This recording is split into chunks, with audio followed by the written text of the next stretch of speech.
We will start now. Hello everyone. So, this week I will be solving some problems related to heat conduction like previous one. This week we will be looking problems related to the resistance functions, fans, and some question related to the heat generation. So last week we have looked some basic fundamental questions. We start with some very easy questions, some fundamental question related to the Fourier's law, and then we went on to solving some complicated questions which were based on the heat conduction concept. This week also we will revise some of those concepts again, and we will then move slowly to the heat transfer in fans or some extended surfaces, as well as we will look some heat generation problems. Am I audible? Yes, sir. Yeah. Thanks. Last week there was a question related to the SI units. Let me start from the different units that I will going to use in this tutorial. So last week tutorial I already uploaded in YouTube, and I have also uploaded the notes which I added in during the class. You can see this those stuff. I think these things are shared by NPTEL to you guys. Today's video also I will be uploading in the YouTube, so you can go through that after this class. So let's start with the units. So I will be defining the units for conduction, convection, and radiation. So basically, the heat transfer will be in watts. Sometimes we will use the kilowatts depending upon the magnitude we got. And when we use the Fourier's law, our primary objective is to determine the unit of the thermal conductivity here, which I'm writing inside the circle. So the unit of heat transfer is watt. And I want to define the unit of the thermal conductivity, and the area is obviously meter square. So I will be using the SI unit convention, and the temperature gradient I can write in terms of Kelvin per meter. You can also use Celsius to denote the temperature in conduction as well as in convection. So the unit of thermal conductivity will be watt per meter Kelvin. So let's define the thermal conductivity by K bar here. So this is my unit of thermal conductivity. Similarly, for the convection problem, when we use the Newton's law, our objective is to define the unit of heat transfer coefficient. And by using the same thing,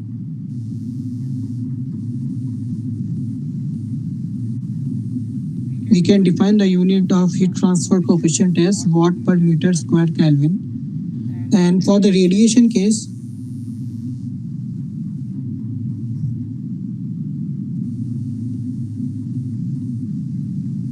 heat transfer again I can write in watt in terms of watts, and I have to define the unit of Stephen-Boltzmann law here,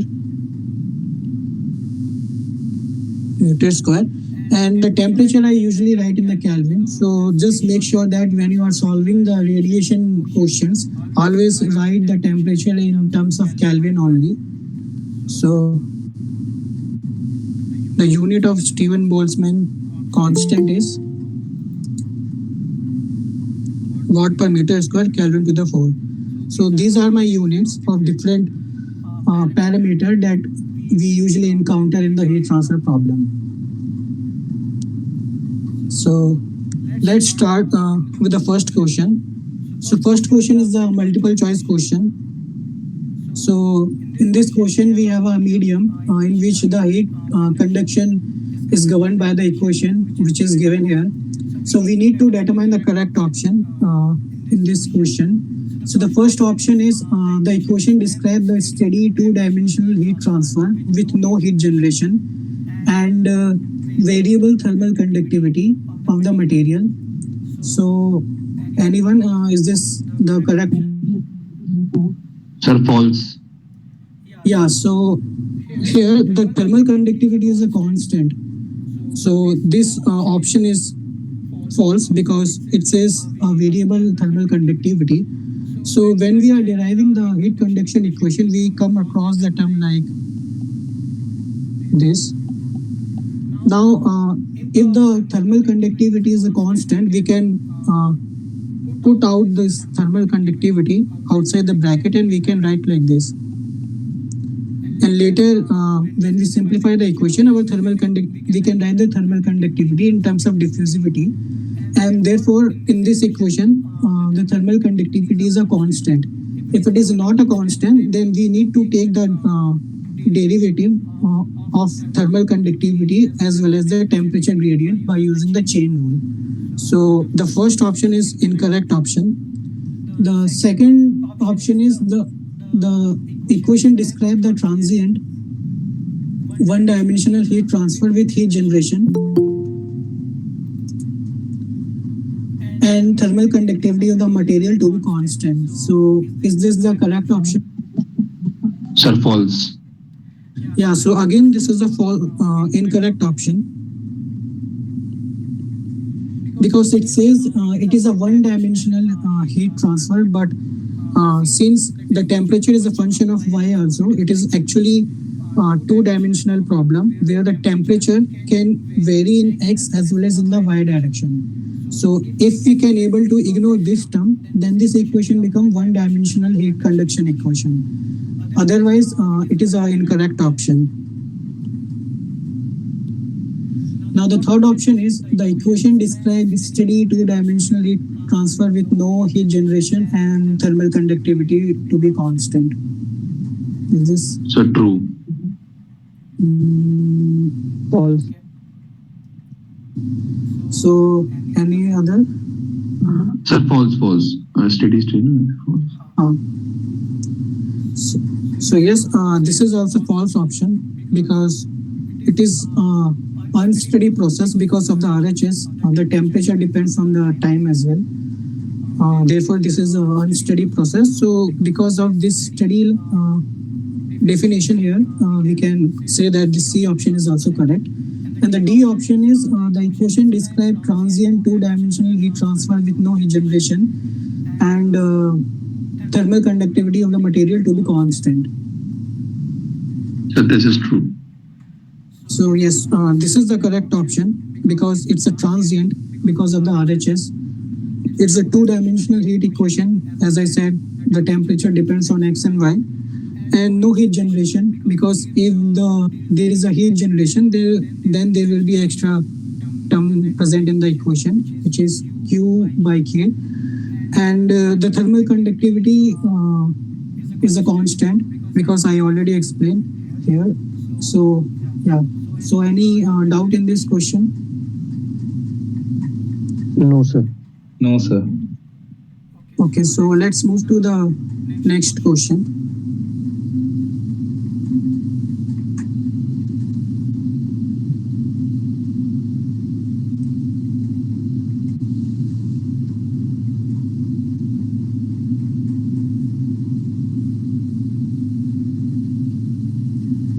So the next question is consider a heater.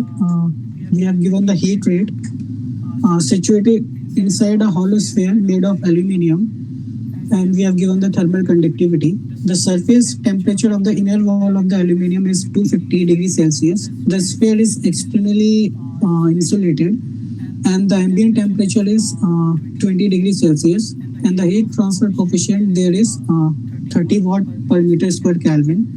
So we have given some certain assumption like steady state, radial conduction, constant properties, okay, negligible contact resistance, and no radiation heat transfer. And we need to determine the thermal conductivity of the insulating material.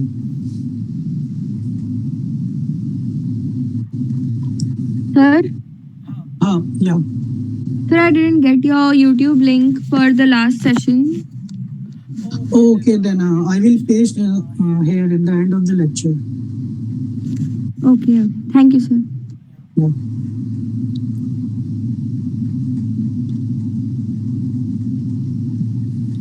So we have given the thermal conductivity of aluminium, and we need to determine the thermal conductivity of this insulator. So in the last week, we usually solve the problem by Fourier's law, where there is a single slab usually there, and we apply the Fourier's law in the single slab to determine the heat transfer rate. But here we can see that there are two different bodies, or two different cylindrical slab, we can say. One is this and second is this. So one is aluminium and second is insulator. So in multi-bodies problem, it is usually the concept is to use the heat transfer resistance to solve the problem. So it is basically analogous to the electrical resistance problem. So for example, in the electrical resistance problem, we have a current going on from 1 to 2, and as it passes from 1 to 2, it experiences some resistance. Similarly, for the heat, when there is a heat transfer from point 1 to point 2, there will be some resistance that will try to stop the heat transfer rate, or that will try to minimize the heat transfer rate from point 1 to point 2. Now, if there are multi-bodies problem, we can define the multiple resistance. So this is my aluminium, which defines the case 1 here, case 1, and this is my insulator, which defines this case 2. And we need to determine the thermal conductivity of insulator. We have already given the heat transfer, and we have already given the thermal conductivity of aluminium, temperature of at the inside of the aluminium, and the ambient temperature T infinity. So let's solve this problem by using the Fourier's law.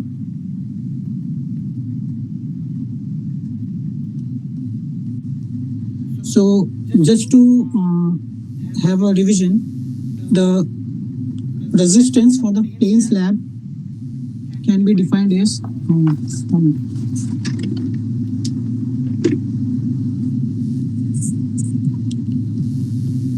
so if this is my heat transfer equation for a plain slab, then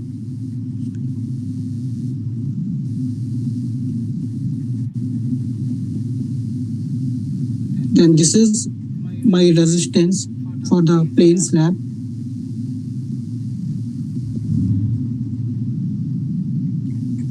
For cylindrical surface, my heat transfer equation will be this, and therefore my resistance will become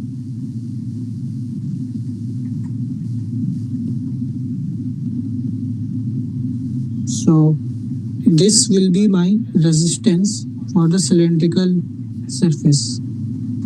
So basically we need to write the equation in terms of temperature gradient and resistance. Therefore we are doing these modifications. So for the spherical case, my heat transfer will be given as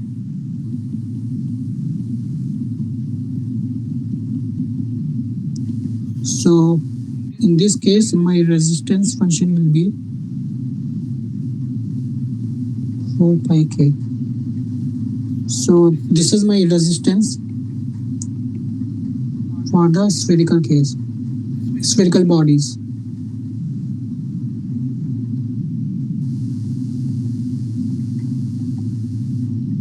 Now in the question we have given that we have a multiple spherical bodies, so we will be using this formula to determine the multiple resistance.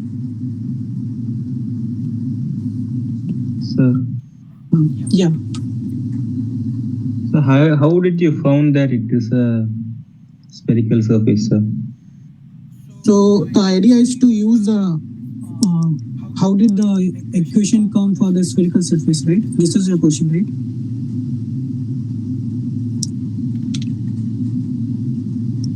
Hello, Dhanush, can you repeat? Sir, how did you assume, sir, that it was a spherical? Yeah, it is given in the question. Oh, okay, sir. Okay, sir. Yeah.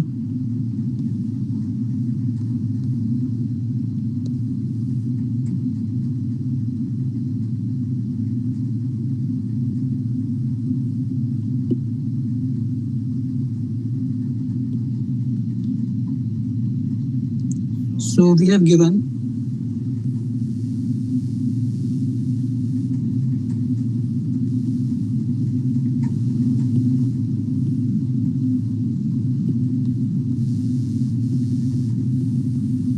so this is my resistance of aluminium, let's say Ra, and this is my resistance of insulator Ri, and there is some convection heat transfer outside the insulator.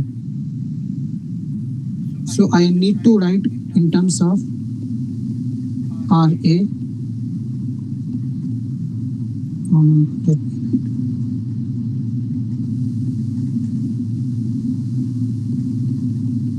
Ri, and there will be some convection heat transfer outside my body. So I can write like I'm using the same formula. So T1 minus T infinity, and the resistance for the aluminium, because it's a spherical surface, I can write as 4 pi K A. And for the insulator, so this is my R1 till this is my R2, and this is my R3.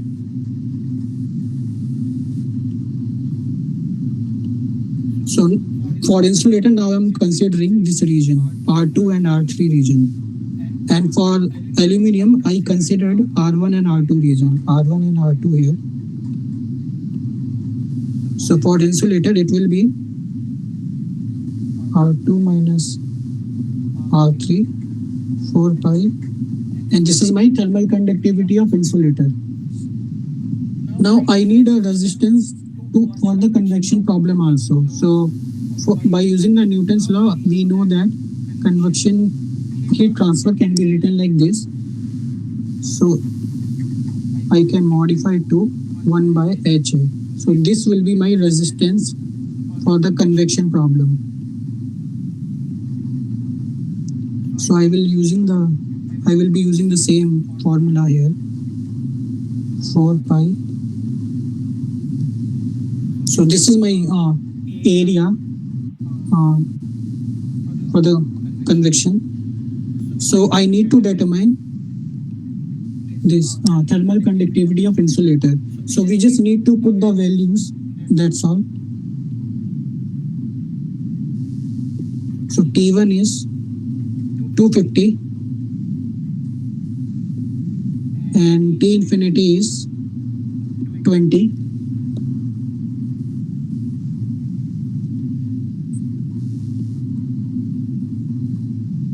R1 is 0.15 meter, R2 is 0.18, and R3 is 0.3.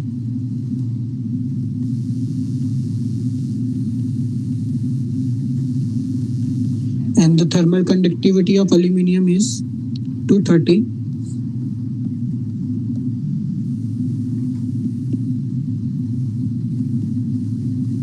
R2 is 0.18.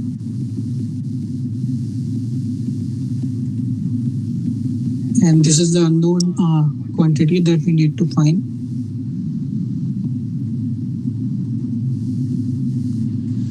And heat transfer coefficient is 30 watt per meter square Kelvin.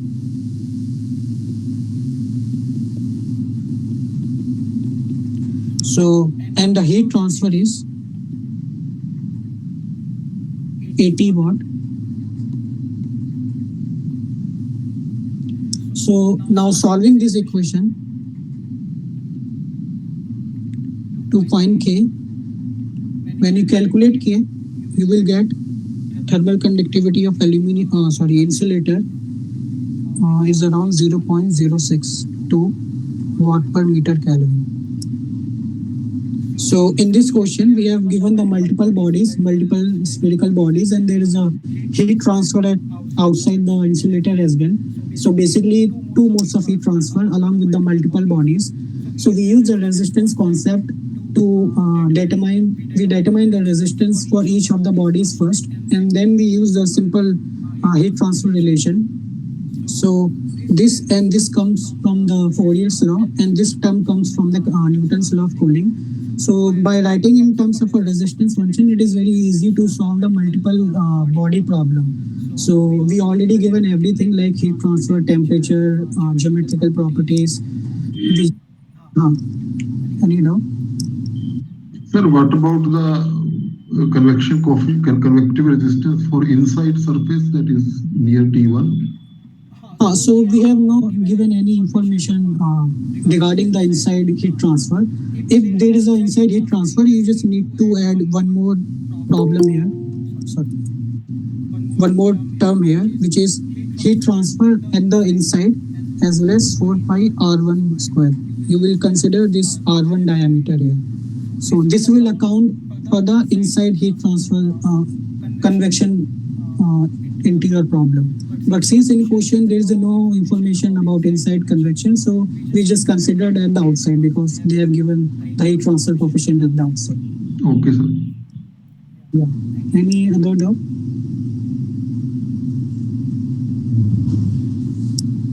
No, sir. So let's move to the next question.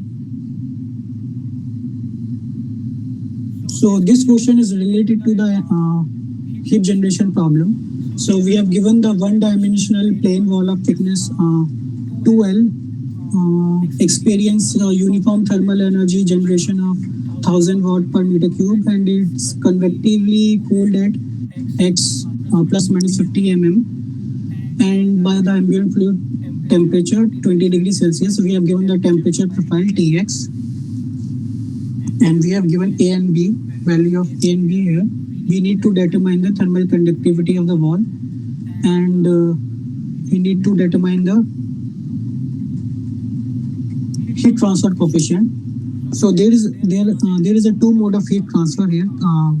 First there is a conduction, and inside the wall there is a heat generation also which is going on, and outside the wall there is a heat transfer due to convection. So this is the heat convection area. Hello. Sir, is the answer is 50 and 5? Yeah.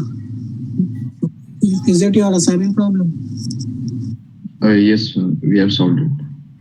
Oh, this is your current assignment problem, right? Yes, sir. Oh, then I will skip this because not right to solve. I will come to this question at the end of the class then. Because many people would have not solved this question, so it is not ethically correct to just.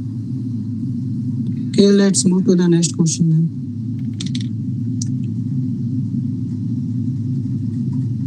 So the next question is similar to the previous question number 2 that we have solved, the multiple bodies problem.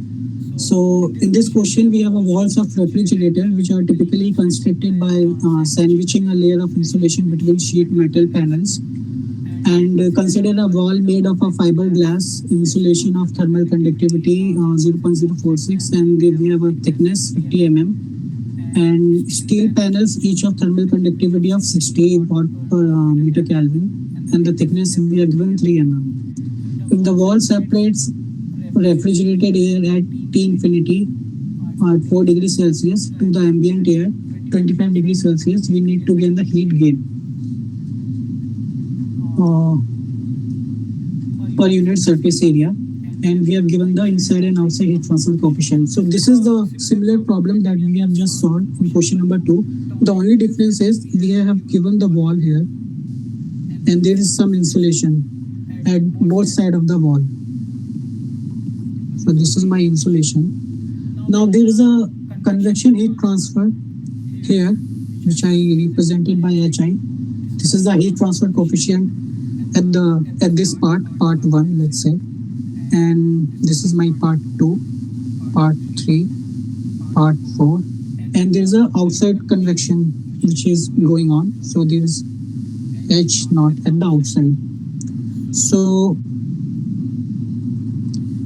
at part 2, 3 and 4, we have given the thermal conductivity, let's say K2, K3 and K4, and this is the convection mode here. Now again, this is a multi-body problem. We can see there are 3 slabs which are arranged side by side. So we will be using the resistance function. So we already given thermal conductivities of each slab and heat transfer coefficient. We already given temperature T infinity at this part and T infinity at this part, which is 4 degrees Celsius and this is 25 degrees Celsius. So now we will use the same formula here. We need to define the heat transfer. So first there will be temperature difference, and now we need to account the resistance of part 1, part 2, 3, 4 and part 5. So for the convection case, as I have mentioned,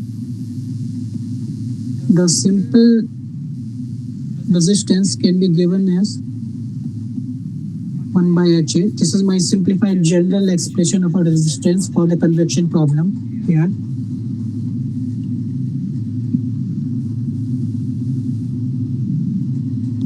And we need to define heat transfer per unit area.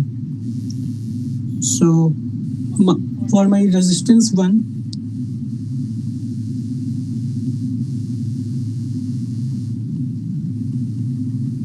so this is my resistance 1, because since I am considering the Q by A here, so it will be delta T by 1 by H. So this will be my resistance. So for part 1, my resistance due to convection is 1 by HI. For part 2, since in part 2, 3, 4, there will be a conduction. So from Fourier's law, we can write as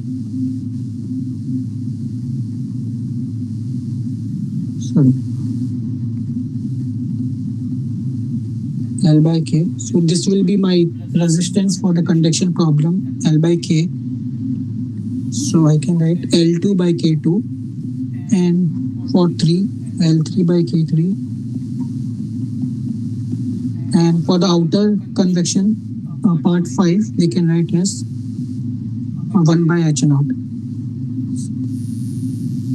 So we just need to plug the values in. So my heat transfer coefficient for inner and outward part is 5 watt per meter square Kelvin. And the thickness of insulation material for part 2 and part 4 is 3 mm, which is, I am writing in SI units. And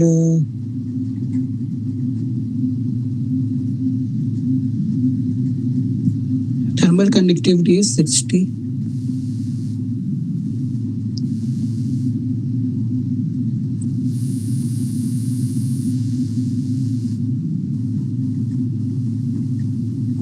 Thermal conductivity of part 3 is 0.046.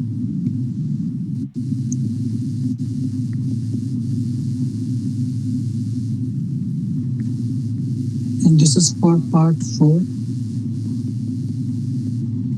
So this is my part 1.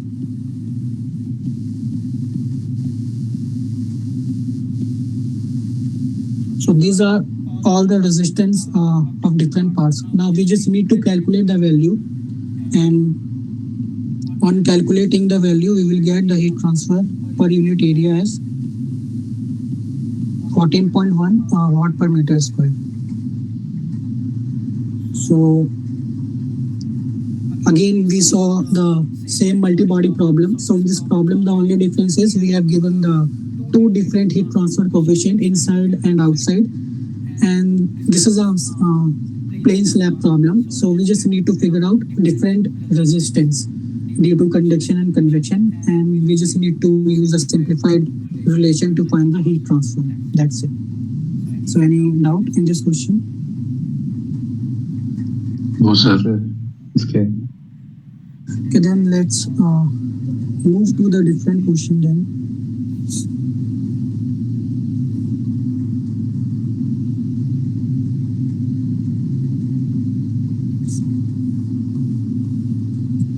So in this question, a thin electrical heater is wrapped around the outer surface of a long cylindrical tube whose inner surface is maintained at a temperature of 5 degrees Celsius. The tube wall has inner and outer radii of 25 and 75 mm.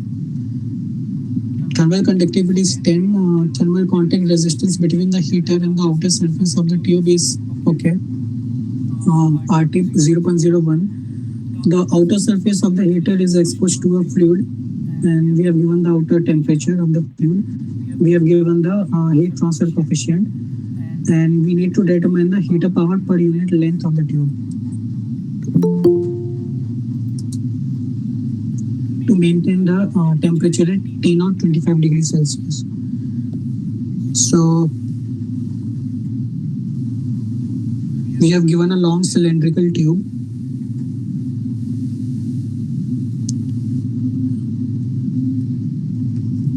And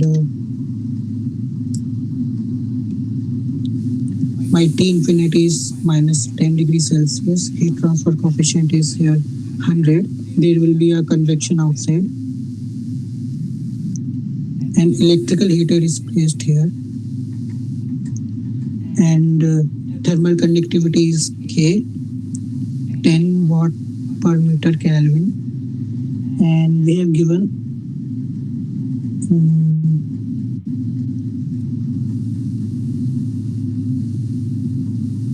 R naught. So R naught is 75 mm and R1 is 25 mm. And we have given some resistance here, some resistance due to some external factor, which is what? So this is a multi-body problem that we are solving, that we have solved in question number 2 and 4. So only the difference in this problem is we have given this external resistance here. So we can write the heat transfer equation as conduction plus convection. Again, the same equation I am using. So I'm just separating the heat transfer into conduction and convection, because in the convection part I have a external resistance, so I can just club with the conduction part. So it will be just delta T. So now since I'm consider the conduction part, I need to consider only this and this temperature. And for the convection part, so let me define a temperature here, T1, T2. And for the convection part, I need to consider the temperature T2 and T infinity.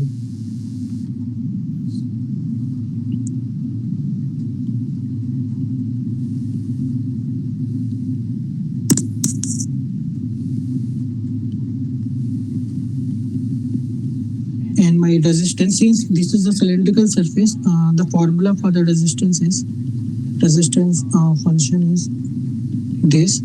For this body, plus we have given the external resistance RT here. And for the convection part, we have a T2 minus T infinity, and this will be my resistance due to convection that we already saw. So we already saw this and this relation of the resistance, and we need to solve heat transfer per unit length. So there is a per unit length, otherwise the length would have come here. So we just need to plug the values. So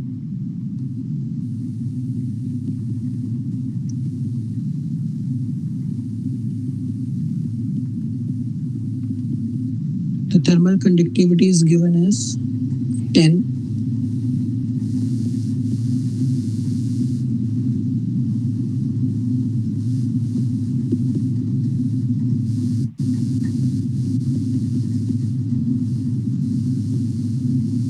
And heat transfer coefficient is 100.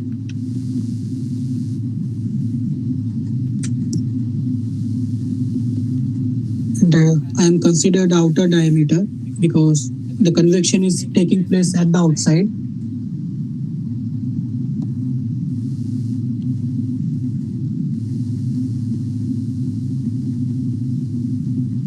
So this is my formula. I just need to calculate and I will get heat transfer per unit length as 2377 watt per meter. So again, same problem, but with external resistance, which is specified in the problem. So in that case, we just add external resistance as RT plus R convection into this heat transfer relation, and then we just solve the heat transfer rate. In the previous problem, the RT was absent, so we just consider the resistance from the different body as well as the convection. Here we consider the resistance from body, convection, as well as some external factor. So any doubt in this problem? No, sir. Okay, so let's move to the next question. So this question is based on the heat generation problem. So the question says a plain wall of thickness 0.1 meter, thermal conductivity is given 25, and there will be a heat generation 0.3 megawatt per meter cube. So the one side is insulated while the other side is exposed to a fluid at 92 degrees Celsius.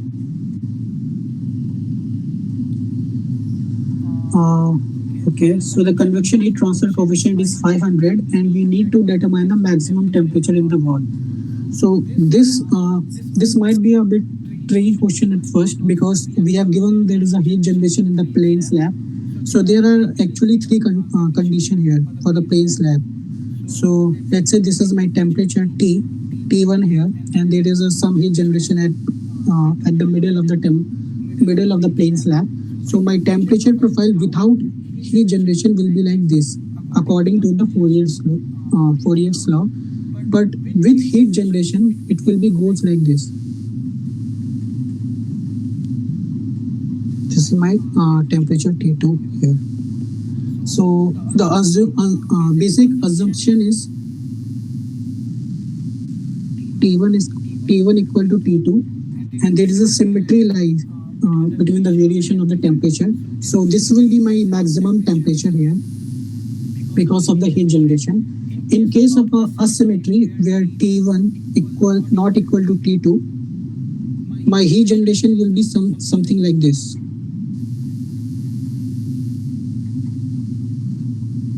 Something like this here. So this will be my maximum temperature in that case. If there is no symmetry in the temperature, variation of the temperature, so it will be defined in the question. Now in our question, it is given that the one side is insulated and the other side we have given the temperature of 92 degrees Celsius. So in that case, so this is our problem. In this case, the maximum temperature is always at the insulated surface because there is no heat transfer at the insulated surface. So all the heat accumulated at the insulated surface. So the temperature variation will be like this. So the maximum temperature is always at the insulated. So here we need to define the temperature at the insulated surface, which is our maximum temperature. So if you have already gone through the NPTEL videos for the lecture, we know that the temperature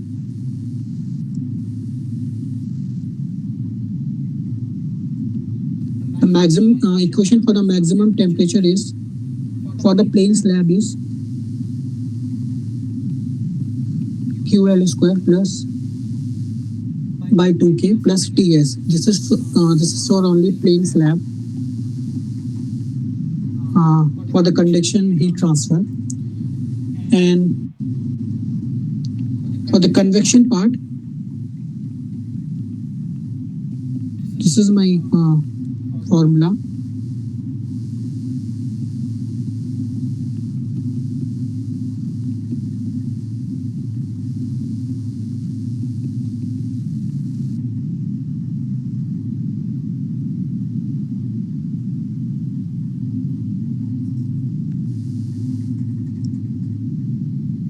So we need to define the T max.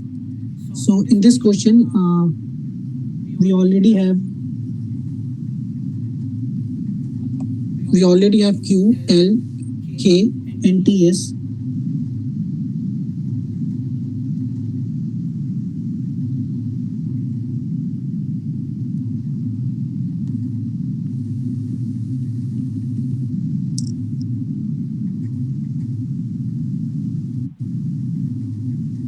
So my Q is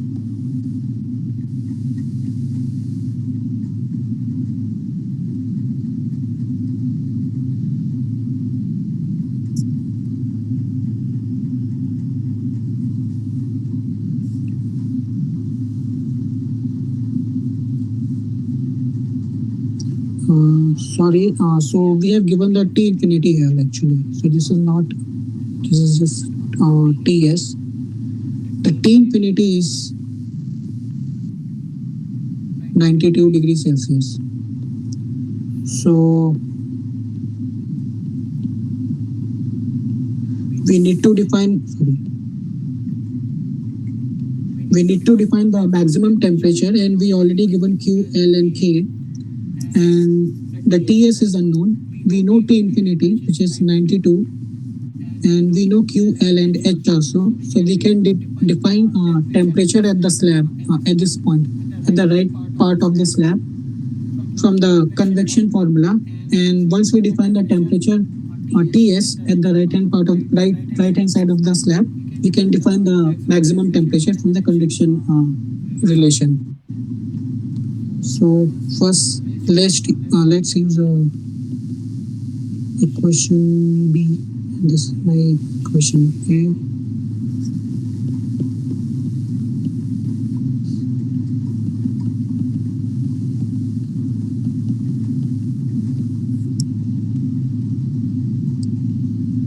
My length is given as 0.1 and the heat transfer coefficient is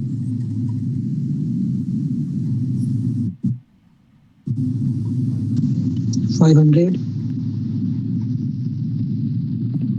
and my T infinity is 92. So when you calculate this, you will get Ts is 152 degrees Celsius. Now once you get Ts, you can use the heat generation conduction relation to define the Tmax, because we already identified the location of the Tmax here.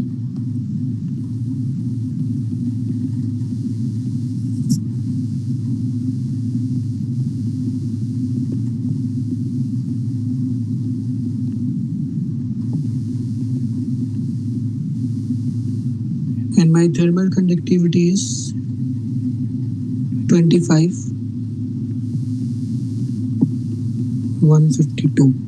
So again, you just need to calculate the value of Tmax using above expression, and you will get Tmax as 212 degrees Celsius. So in this question, we have given the plain slab with a heat generation.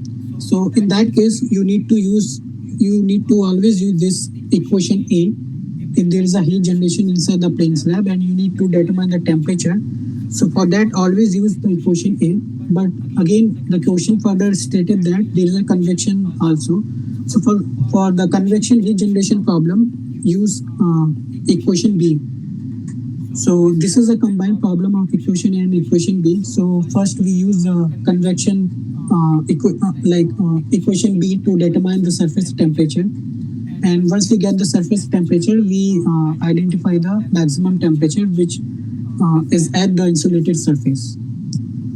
And if the surface is not insulated, if the heat transfer problem is related to this first case, which we have discussed briefly at the starting, then you can use the governing equation, which is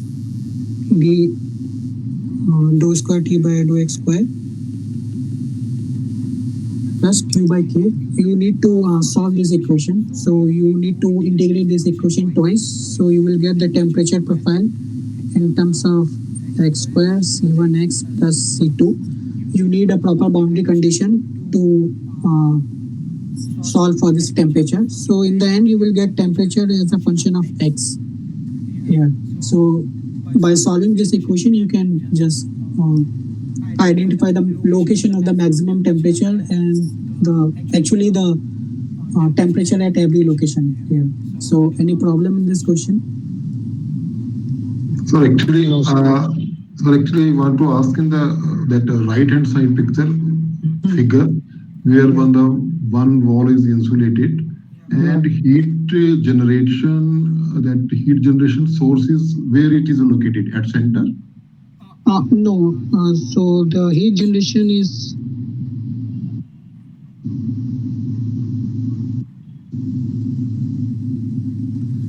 so there is no location for the heat generation. So we generally use for the insulated purpose, which means that there is no heat transfer from the left hand side, and if we place the heat generation at the center, then there will be some temperature variation here. So this profile cannot be like this because it should be unsymmetrical. But I think but okay, that might be the different case here.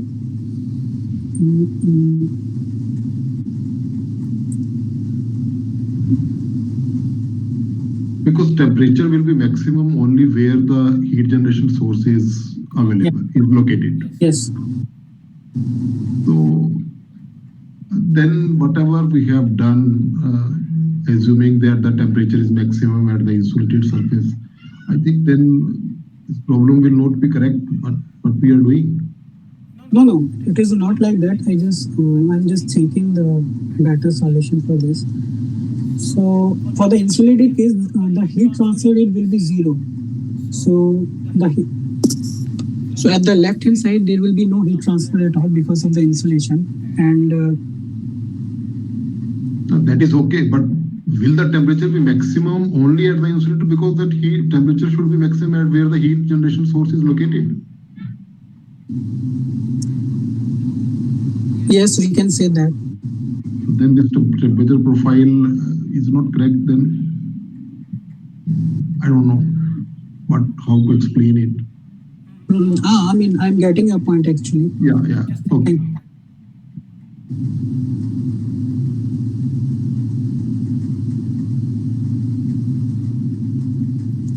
So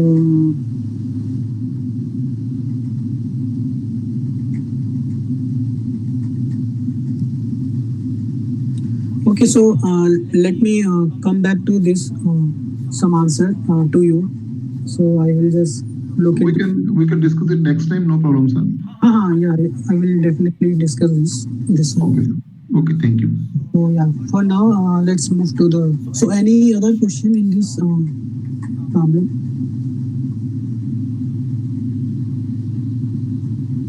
So if not, then No, sir. Sir, for its skills, let me take a street. Can we take? Oh, Let me take a street. yeah. Okay.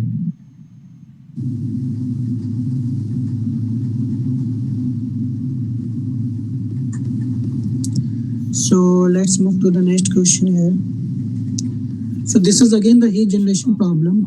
So we have given a nuclear fuel element of thickness 2L and it's covered with a steel cladding of thickness D, and heat generated within the nuclear fuel at the rate Q0 is removed by a fluid at T infinity, which adjoins one of the surface, and there will be a heat transfer coefficient because due to the convection heat transfer.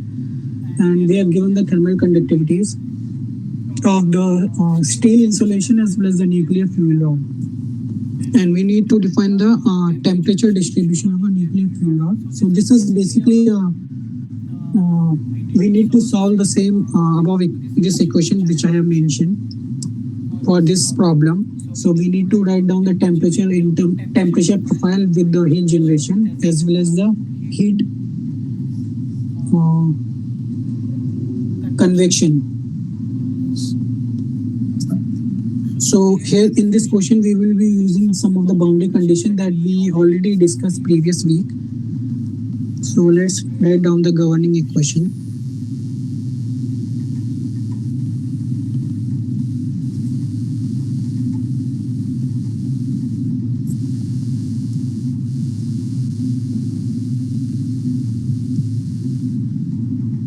So the domain is,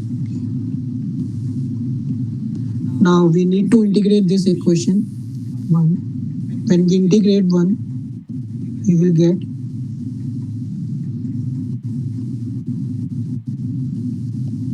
C1. Now again integrating, we can write temperature profile as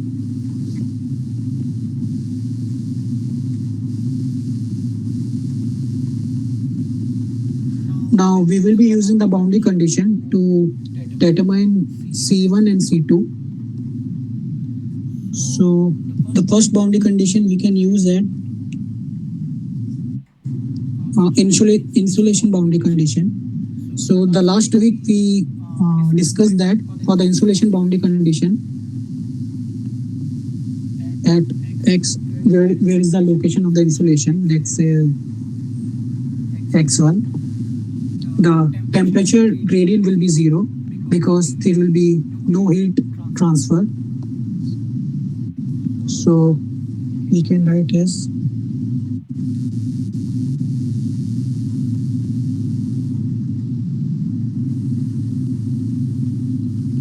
equal to 0 here.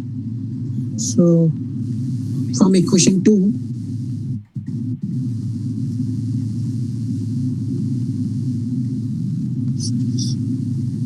minus C1 equal to 0, which is by K minus C1. So this is my C1. To determine the other constant C2, we will be using the conduction and convection boundary condition.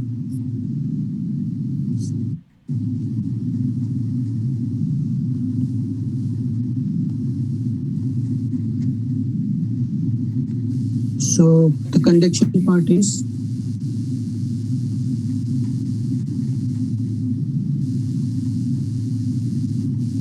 and this is my convection part.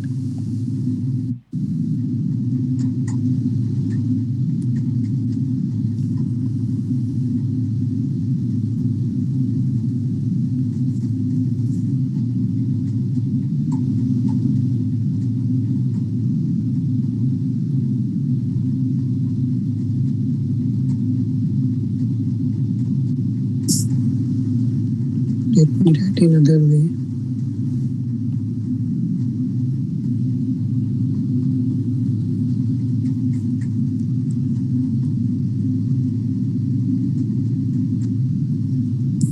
So let's first define the convection part.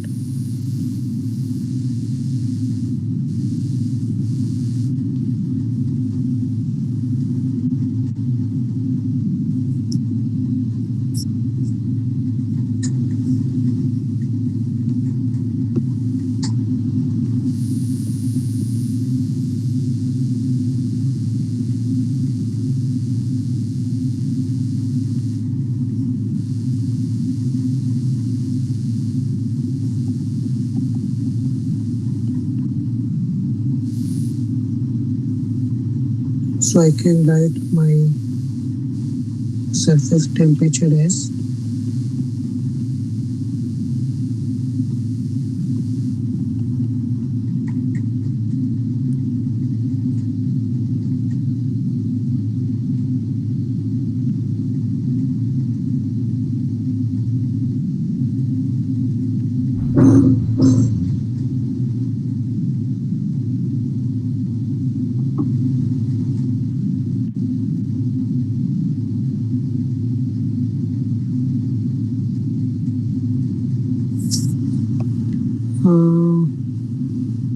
just a minute.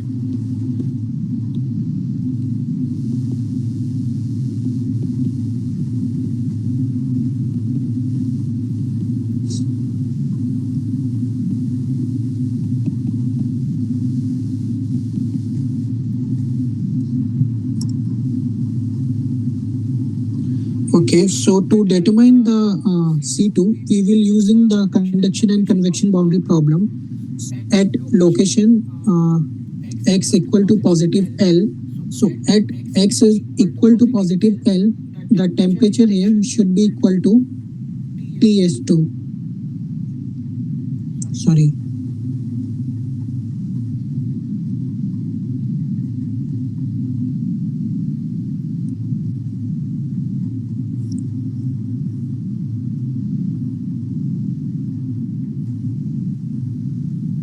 TS1, I think.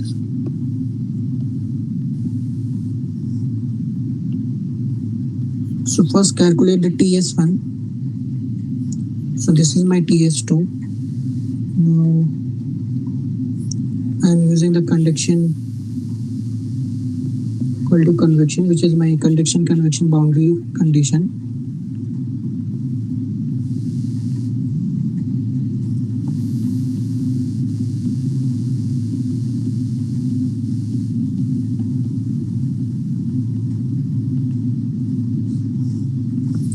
And from question 4, I can write TS1 in terms of TS2.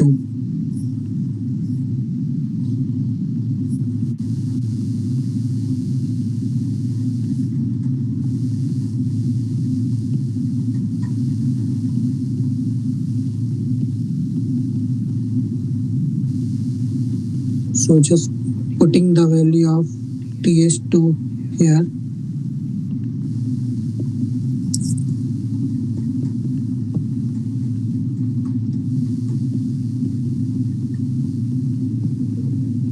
T infinity.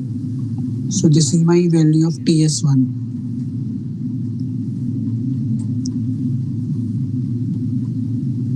Hello, sir. Yeah. So can you explain again how you have written TS12 Yeah. temperature? So here I just sorry. Yeah. So here I just use a convection Newton's law to get this result. So I use this Newton's law of cooling because I'm solving for the convection part. So I determine the TS2 in terms of T infinity. And here I use the Fourier's law to write the TS1 in terms of TS2.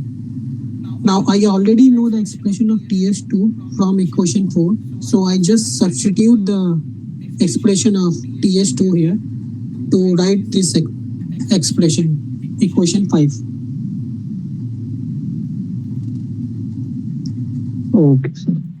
Yeah. So now I get the TS1 here.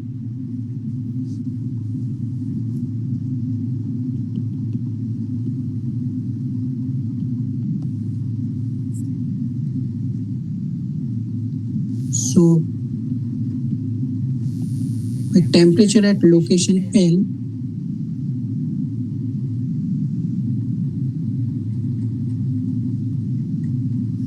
will be TS1, which is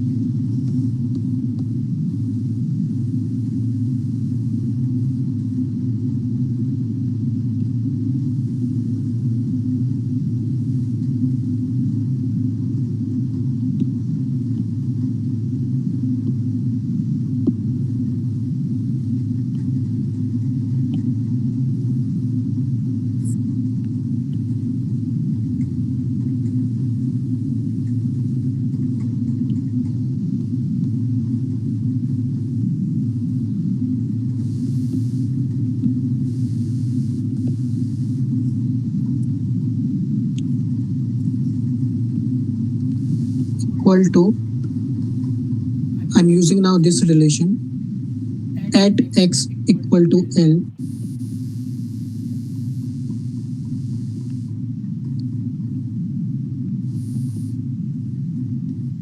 LQK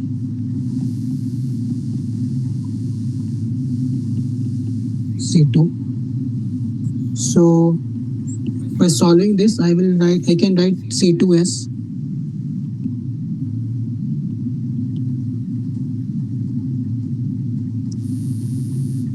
T infinity QL 2D case.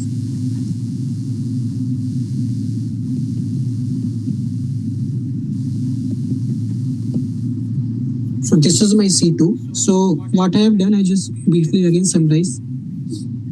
So we use the convection boundary layer. So for example, this is my slab convection. This is my x equal to L. This is x equal to 0. This is temperature T1. This is temperature T infinity. This is convection. So I determine the temperature T1 at x equal to L. So for determining the temperature, I first wait.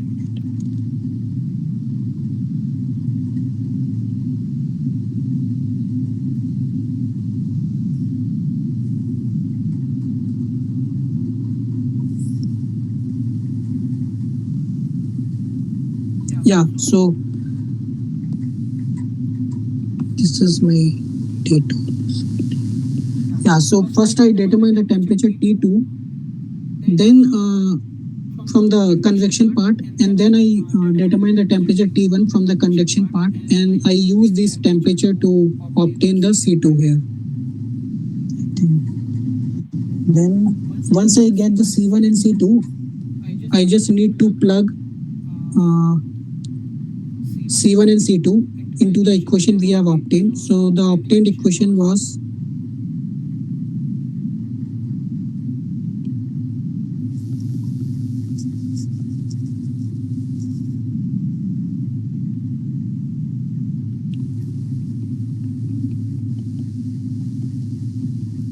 C2. So this is my C2, and my C1 was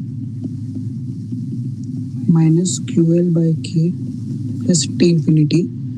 So we just plug the values of C1 and C2, and we can write the expression T as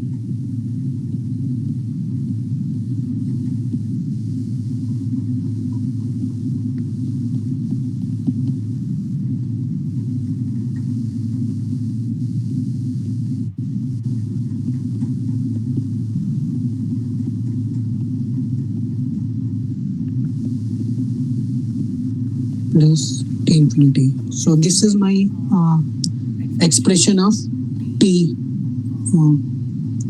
temperature profile for the internal generation of the heat.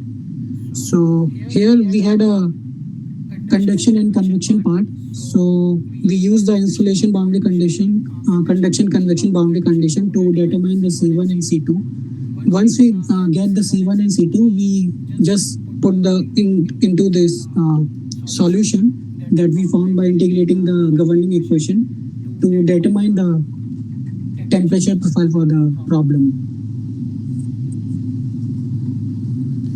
So the next part is to sketch the temperature distribution Tx for the entire system.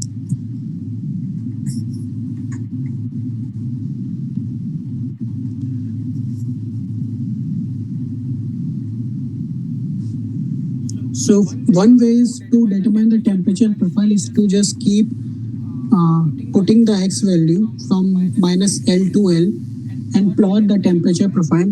The other method is by using the inspection.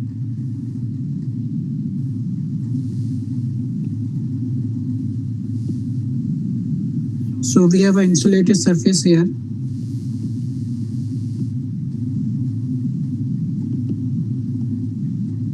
And here we have a convection. So at insulated surface, there will be no heat transfer. So there will be no temperature difference. So the temperature will remain same. But there will be a heat generation in this part. So there will be some decrement of temperature with X, with increasing X. Now there is no heat generation in this part of the slab. So the temperature distribution is linear. And in this outer part, the heat transfer is due to convection. So it will drop significantly to attain the T infinity. So no temperature change here in this part. Here the temperature is decreasing with X in this part, the temperature is linearly varying due to the convection, Fourier's law. And here, the temperature will be significantly decreased or jumped due to the convection part. So this temperature profile is just via inspection.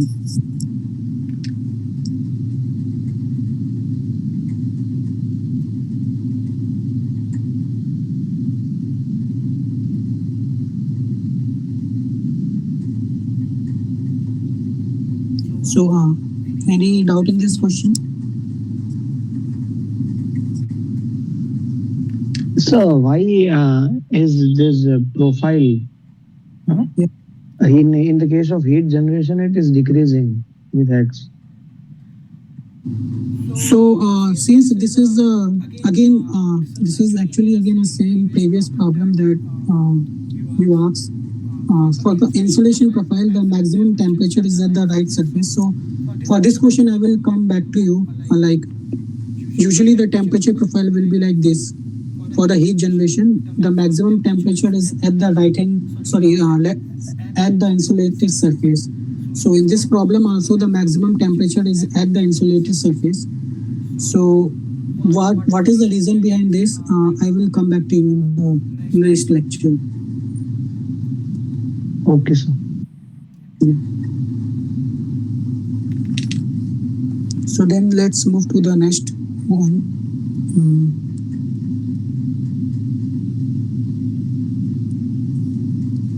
So the next question is a similar problem that we have a heat generation, and the heat generation expression is already given in terms of distance L, and we have given the boundary, the one of the boundaries perfectly insulated, and while the exposed surface is remains, so the exposed surface has a constant temperature T naught, and again we need to define the temperature distribution. So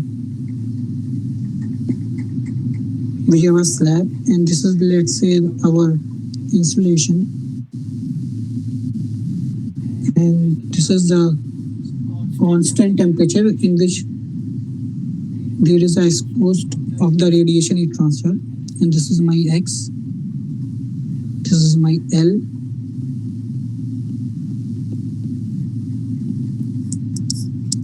and we need to define the temperature profile for this.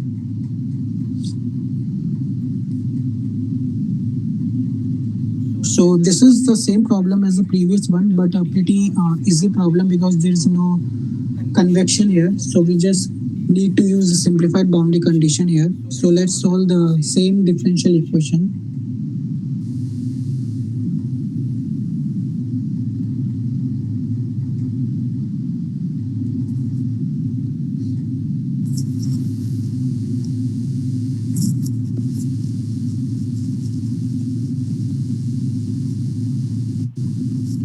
So this is the heat generation, and this is the one-dimensional problem. So I'm writing this.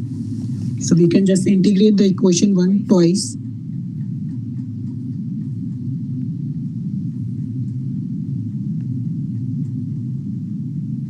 So let's first write the Q naught. Sorry, Q in terms of Q naught. 1 minus X by L.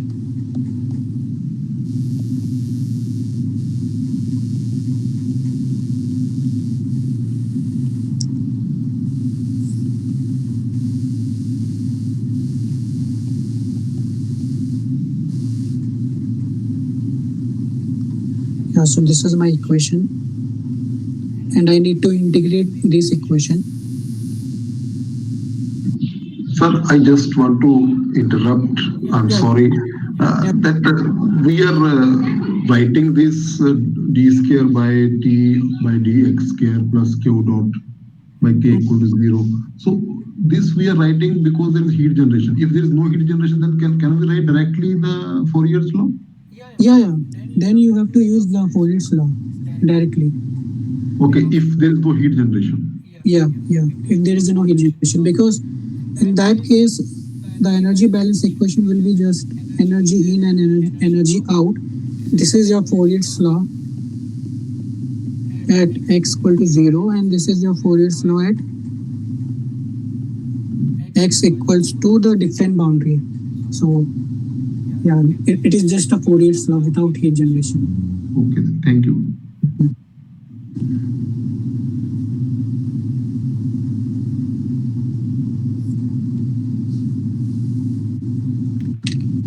So on integrating, we will get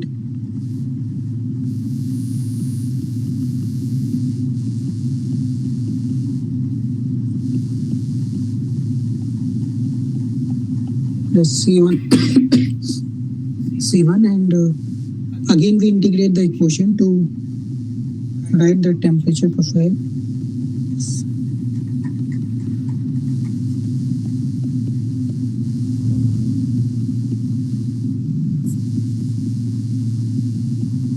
C2. So again we need to find the expression of C1 and C2 using the boundary condition.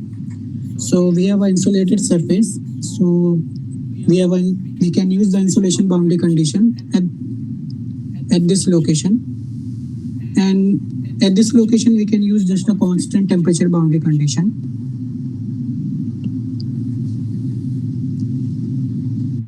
So at x equal to 0, so this is my first boundary condition. My temperature is, let's say, T0. Yeah. So I'm using this equation 2, T0. So I will put x equal to 0 here, plus 0 plus C2. So it will be 0. So my C2 is just T0. So this is my C2. And my other boundary condition is the insulation boundary condition at this surface at x equals L, which means that at x equal L, my dt by dx is 0. So I can use this expression here.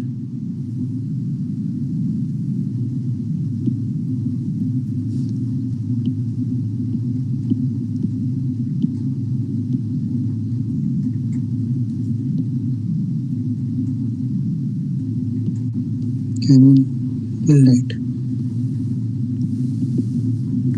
0 equals minus q by q. L. So I am putting L in place of x. C1. So on solving this, we have L by 2. C1. So C1 will be Q0 by L by 2K. So this is my C1 and this is my C2. So I just need to put C1 and C2 in equation 2 to determine the temperature profile.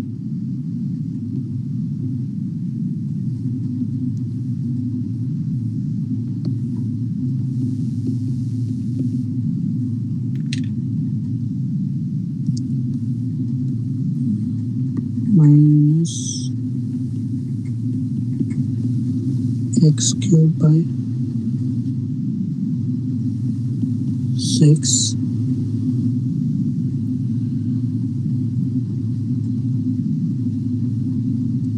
8 plus x squared by 2 plus my C1 is Q0 L by 2K x plus C2 is T0.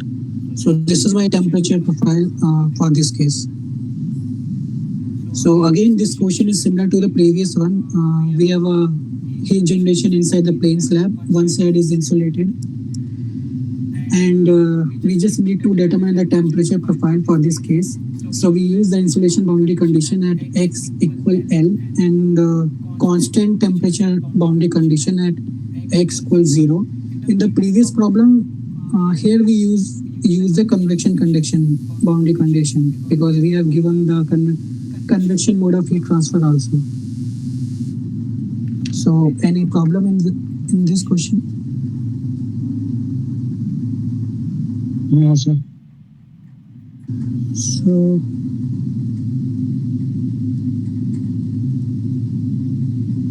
okay, so let's move to the next question. So this question is related to the fins.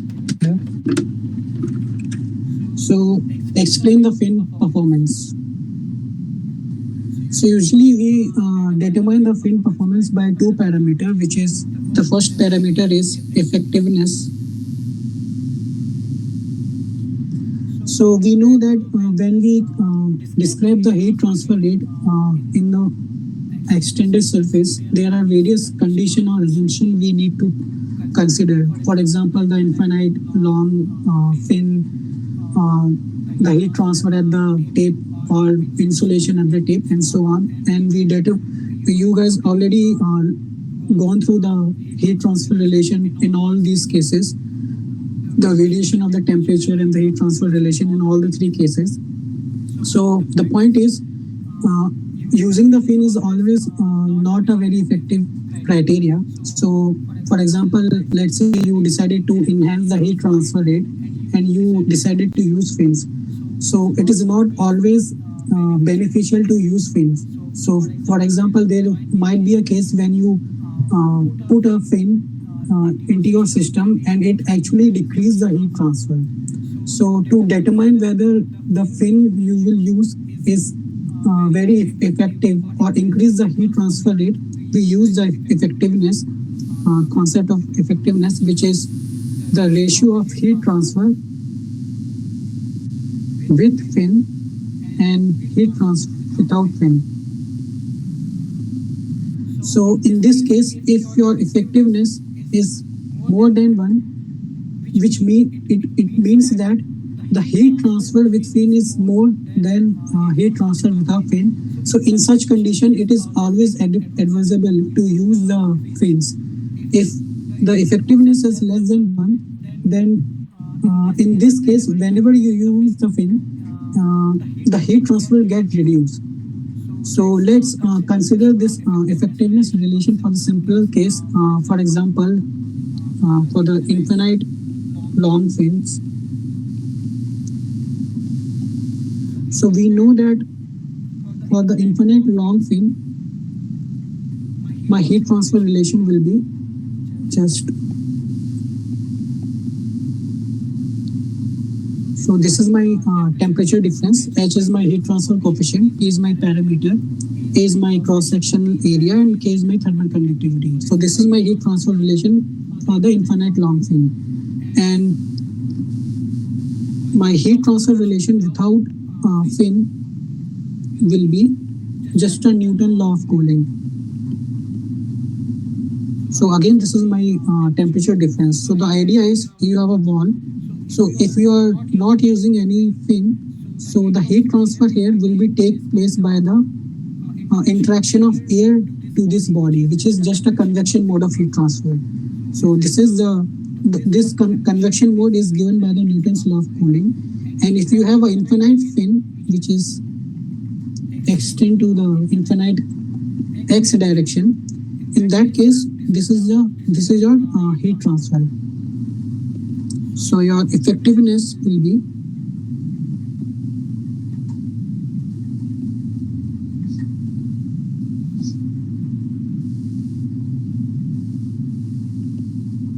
so on simplifying this, you will get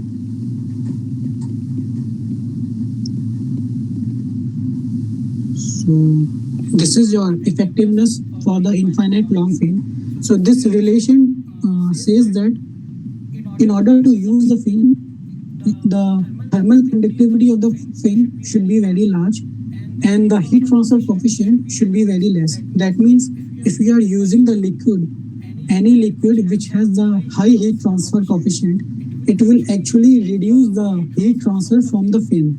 So in order to use the fin, you should have a less heat transfer coefficient and more thermal conductivity of the fin. So here, That's why we use the fin in which there is a contact of gas with your system. For example, if there is a liquid, the heat transfer coefficient of a liquid will higher than the heat transfer coefficient of the gas. In that case, the effectiveness will be coming down, and it is not advisable to use the fins here, because then the effectiveness will be around unity or even less than the unity. So the first condition is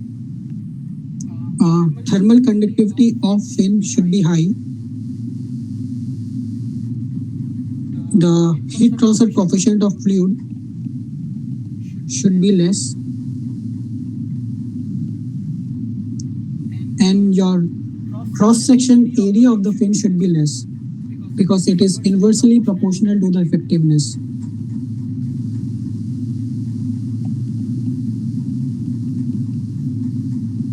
That means your fin should be thin as possible. The more the thin your fin is, it can enhance the heat transfer. And since your P by AC is directly proportional to the effectiveness, this perimeter and area ratio should be high, which suggests that your fin should be densely spaced to each other. So in this case, your effectiveness will be very less, and in this case, your effectiveness will be very high. So you need to ensure all these four conditions. Meet all these four conditions to ensure your effectiveness of the fin is high. Only after that you can use the fin. Otherwise, if you use the fin, the heat transfer may got reduced by using the fin itself. So this is one of the parameter, effectiveness, which help you decide that if you can use the fin or not. The other parameter is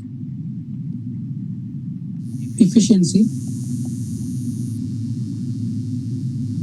Excuse me, sir, that effectiveness formula that you have used, is it,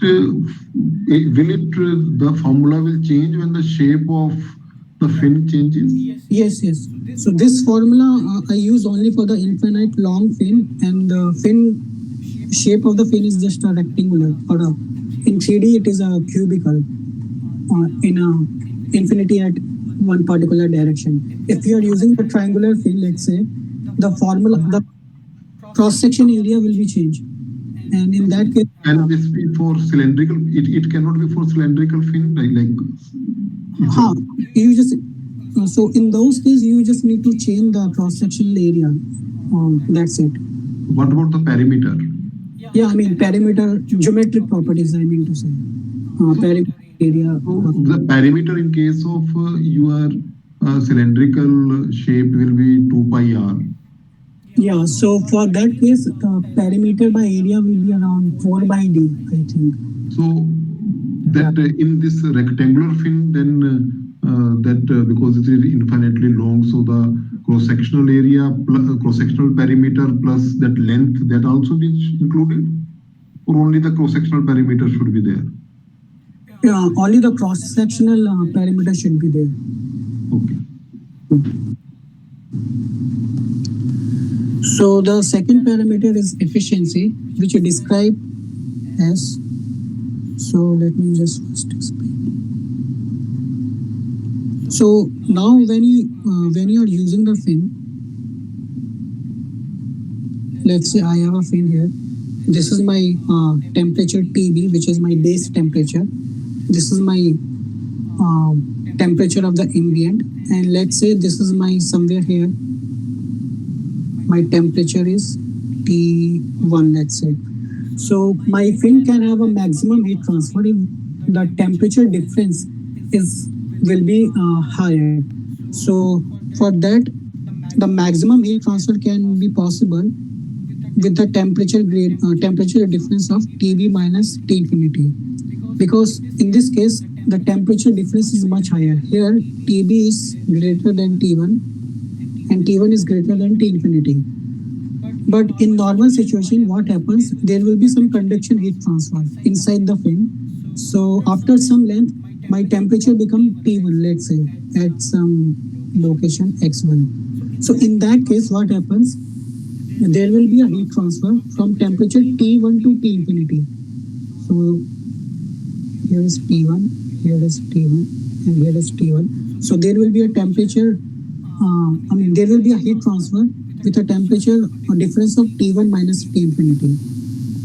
So more efficiency means more heat transfer, which is close to the maximum heat transfer. And the maximum heat transfer means the maximum difference in the temperature. So the effectiveness can be defined as heat transfer in the reality, whatever the heat transfer is taking place, and the maximum heat transfer. So this is just a heat transfer in fins, and my maximum heat transfer will be TB minus T infinity. So if you can able to decrease this temperature variation and you can manage to define the temperature T1, which is equivalent to temperature TB, in this case, your heat transfer from the fin will be maximum. But let's say if your temperature drops very significantly, let's say T2 and T2 where is less than T1, then the efficiency of the fin keep reducing because now the temperature difference here is T2 minus T infinity, which suggests that the heat transfer rate from the fin is proportional to the T2 minus T infinity, which is very less heat transfer. And in this case, your efficiency will be very less. So efficiency decides the by how much better your heat transfer is taking place due to the fin, and effectiveness decides whether you should use the fin or not. Once you decided to use the fin, then it is the game of efficiency, that how much heat transfer you can enhance by using the fins. So I can write Sir? Yeah. So this T minus T infinity difference, at every point it is different in Yeah. fin. Yeah, it will be different in every point, but usually we take the temperature at the tip because there is a conduction heat transfer inside the fin, right? So there will be a linear variation from TB to some temperature at the end of the fin. So in that case, we will usually consider a temperature at the end. I just here explain with some random location. That's all. Okay, sir. Yeah. So, so sir, you mean to say that whatever will be the temperature at the tip will be considered the temperature of the whole fin? Is it? No, not the whole fin. So when you consider the temperature at the tip, that means you will be finding the minimum heat transfer from this tip temperature, let's say TT to T infinity. That's all. Otherwise, you may take the average of TB and T infinity, but usually in the problems that you will be solving, it is always advisable to consider the temperature at the tip, because there will be a heat transfer from at the end of the surface to the ambient temperature. So yeah.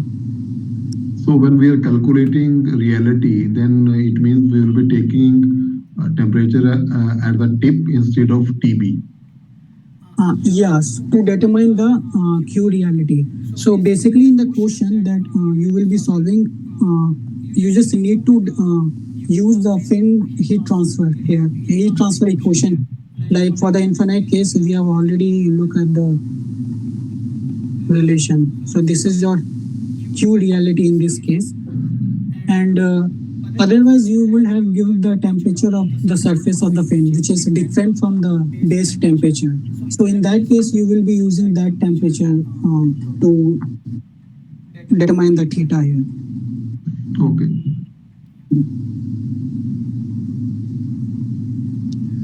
So let's move to the next question. So the next question is pretty difficult, so I will come back at the end. So let's solve the fin problem because we already discussed the fin problem here. So in this problem, we just need to define the fin effectiveness, which we already discussed briefly in the last question. So we have given a pin fin of uniform cross-sectional area with a thermal conductivity of 160 and the fin diameter is 4 mm and the heat transfer coefficient is given and we need to define the effectiveness here. And we have given, it is reported that the fin length is L 35.2. So the effectiveness was defined as heat transfer with fin and heat transfer without fin. So since it is not an infinite fin because the length is already given, we can use the heat transfer fin relation as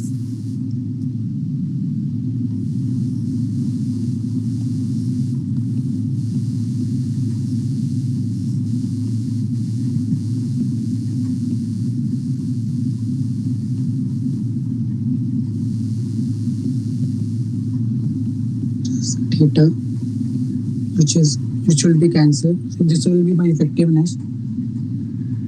So my So is the answer is 23.5? yeah. So okay, the main problem. Okay, then let's solve this. I think, sir, you can solve it because that assignment is already submitted. I Oh, don't know.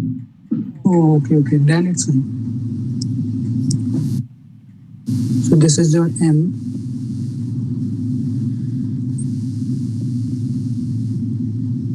Then my perimeter is 5D.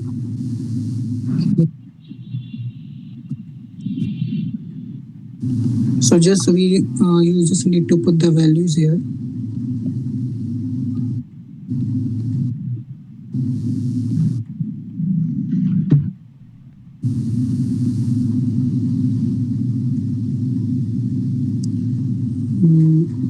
So let me just simplify this expression.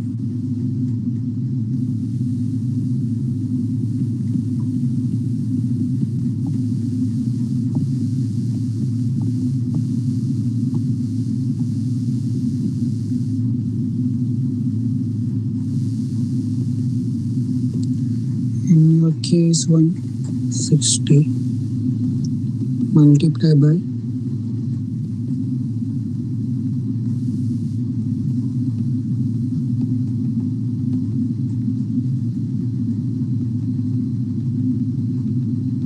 so yeah, when you will solve, you will get the effectiveness as 23.5. So I think you already solved this one. So there was one other question which was clashing with the current assignment. Let's go through that. I think this was the question.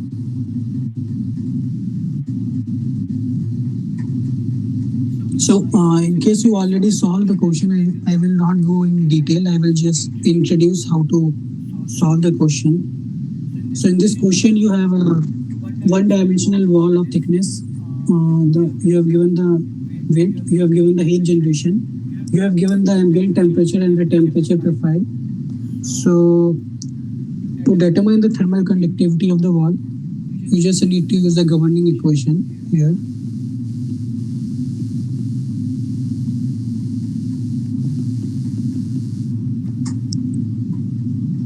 So you already given the temperature profile. So you just differentiate the temperature profile twice. So the temperature profile is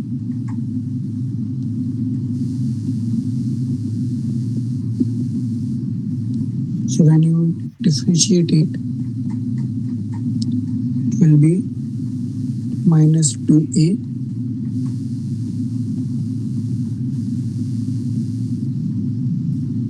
so you need a thermal conductivity which is Q dot by 2A. So here, from here you can get answer you can just select whatever the correct answer from this relation. And for the part B, you can just equate the conduction and convection heat transfer relation.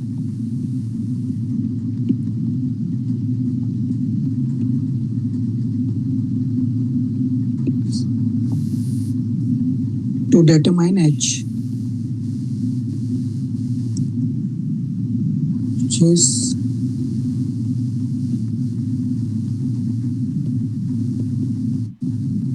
so from this expression again you can find the value of H. Now we have left with one question number 10. So this is a pretty complicated question. So I'm thinking to solve this question in the next class, and also I will explain why there is a temperature profile with a heat generation looks like this for the insulated case. So I will explain these two things in the next class. Is it fine for you? Yes, sir. It is. Yes, sir. No problem. Sir, can you please show the question number 10 so that we can try to solve it? Yeah, sure. So the question Yes, number fine. Question number 10 is just a heat generation problem. It is similar to this question. This one, question number 8. So again, you need to solve this governing equation. But the only thing is you have an additional heat transfer which is due to the radiation. So the heat generation is taking place due to the radiation heat transfer. So just solve this governing equation, use the boundary condition accordingly. And yeah, that's it. I think nothing much to do. But yeah, I will again solve few problems related to the heat generation in the next class, along with the question number 10 and the explanation that I missed out today. And I will solve some more problems related to the fin, and then I will, at the end, I think I will solve some transient heat conduction process, unsteady heat conduction process, and yeah, that's all. So if you have any doubts, you can watch the video. I am already recording this video.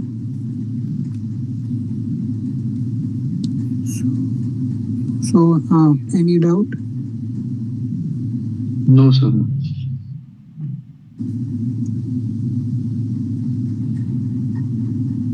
Sir, if possible, can you bring some question of lumped capitation method? Yeah. So in the unsteady heat conduction process, I will introduce lump heat transfer. Capacitance. Yeah. Yes. Okay, sir. Fine.